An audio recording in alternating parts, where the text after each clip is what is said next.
Wir sind der diesjährige Bürgerrat und unser Thema ist das Forum gegen Fakes. Querschnitt durch alle Altersklassen, durch ganz Deutschland, durch alle Berufsgruppen.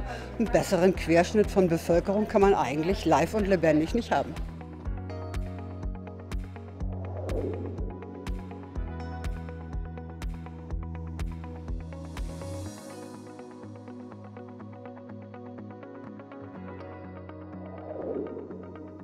Wir brauchen neue Wege der politischen Teilhabe, wir brauchen neue Arten, wie wir in den Dialog treten können, wie wir fördern können, dass Bürgerinnen und Bürger und Politik miteinander in einem noch engeren und regelmäßigen Austausch stehen können.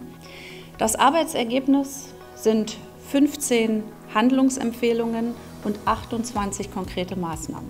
Medienkompetenz war ein großer Block, wie Sie alle gleich sehen werden, wenn das Bürgergutachten verteilt wird. Frau Licker, ein paar Ideen dazu, ein paar konkrete Vorschläge. Ja genau, ich fand es anfangs sehr schön, dass Sie von Ihrer Schulzeit berichtet haben und sich erinnern, wie Sie mit Quellen umgegangen sind. Und eine Maßnahme bei uns war auch, dass wir ein verpflichtetes Schulfach ab der 3. Klasse für Medienkompetenz haben, weil die Schüler jetzt immer mehr mit Medien konfrontiert werden. Ab der 5. Klasse gibt es iPads beispielsweise. Da finden wir es sehr, sehr wichtig, dass man sehr früh sich mit Medien beschäftigt.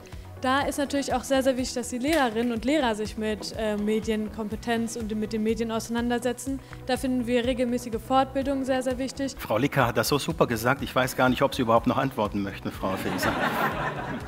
Ich bin auch sehr überzeugt von den Maßnahmen, die Frau Licker genannt hat. Insofern finde ich das sehr, sehr gut. Das ist nichts, was wir hier auf der Bundesebene maßgeblich beeinflussen können, weil natürlich ist Bildungsaufgabe die der Länder.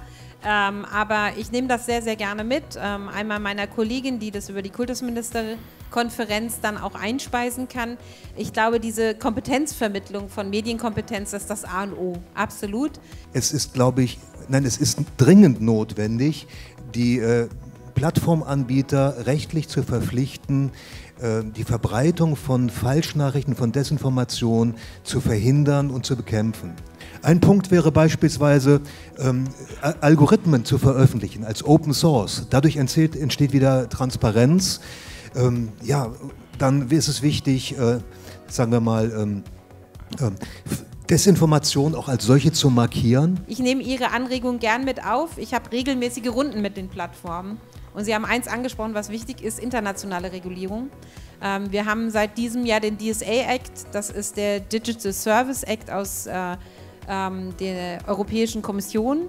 Das Europäische Parlament hat den verabschiedet. Der sieht rechtliche Maßnahmen vor, aber nicht bei Fake News und bei Verbreitung von Propaganda. Wir haben da tatsächlich eine Rechtslücke.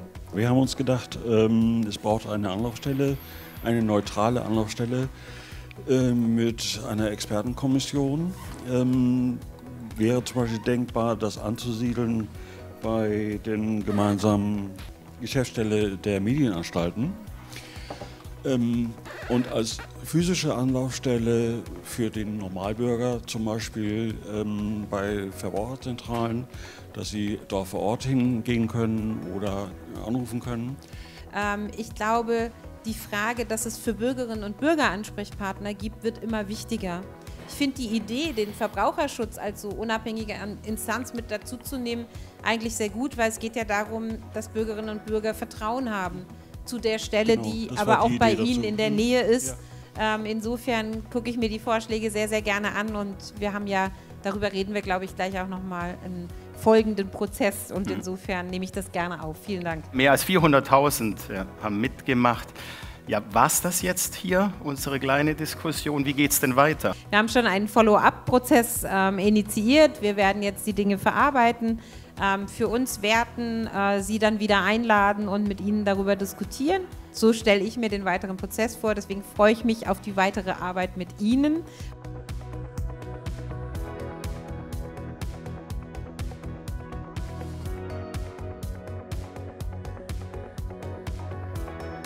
Ich denke, dieses Format hat viele Leute angesprochen. Ich war überrascht, dass wir 400.000 waren. Ist natürlich jetzt, wenn man nur digital daran teilnimmt und nicht jetzt in Präsenz wie die 120 eigentlichen Bürgerratsmitglieder, ist natürlich eine andere Nummer, ganz klar. Aber rein die Masse, die wir da bewegt haben, Informationen und an Stellungnahmen, das hat mich schon stark beeindruckt. Es war eine Herausforderung, aber es hat mir unglaublich viel gebracht. Und ich finde es auch jetzt abschließend einfach ein ganz tolles Erlebnis, was ich für mich jetzt so mitnehmen kann. Außerdem befördert es den demokratischen Prozess, wenn Bürger mehr einbezogen werden. Das habe ich mir schon immer gewünscht von unserer Regierung, dass sie da sich mehr darauf einlässt.